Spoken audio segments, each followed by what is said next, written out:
చనిపోయిన ఇద్దరు దంపతులు మా కజిన్ కోడలు కొడుకు. కేవలం ఇది మా కుటుంబంలో చాలా విచారకరమైన ఘటన. ఇది కేవలం అధికారుల వైఫల్యం వల్ల, దేవస్థాన అధికారులు ఏ విధమైన కూడా సరిగా సకల సౌకర్యాలు కల్పించకపోవడం వల్ల ఇద్దరు నవదంపతులు ఈరోజు ప్రాణాలు కోల్పోయి మా కుటుంబంలో 4 వ్యక్తులు చనిపోవడం జరిగింది. ఇది కేవలం అధికారుల వైఫల్యమే. గతంలో కూడా ఇలాంటి సంఘటనలు జరిగినా సరే మళ్ళీ పునరావృతం కాకుండా చేస్తున్నారే తప్ప మళ్ళీ పునరావృతమే జరిగింది.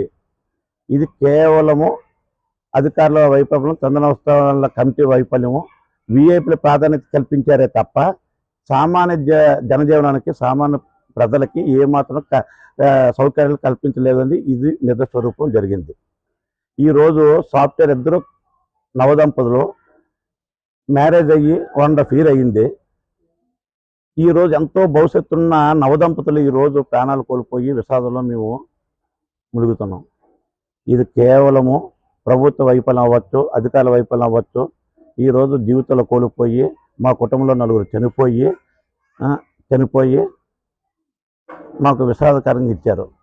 అధికారులు ఏ మాత్రం కూడా విఐపీలకే అవకాశం ఇచ్చారే తప్ప సామాన్య ప్రజల యొక్క భద్రత కానీ, సామాన్య ప్రజల యొక్క సౌకర్యం కానీ ఏమాత్రం కూడా పట్టించుకోలేదు. ఈ కుటుంబానికి ఏం చేస్తే న్యాయం జరుగుతుంది? మీ వైఫల్యం వల్ల మేము ఎంత విషాదంలో కలుగుతున్నాం. ఎంతో భవిష్యత్తున్న దంపతులు ఈరోజు కనుమరుగయ్యి జీవితాలు కోల్పోయి, గతంలో కూడా ఇటువంటి సిచ్యువేషన్లు జరిగినా సరే మళ్ళీ యథాపథగా అధికారుల చుట్టూ విఐపీలకే తప్ప ఎవరికి, సామాన్య ప్రజలకి ప్రాధాన్యత సరైన సౌకర్యాలు కల్పించలేదని ఈ విషాదం మాకు తేటతలం అయ్యింది. ప్రధానంగా అందరికీ తెలిసింది.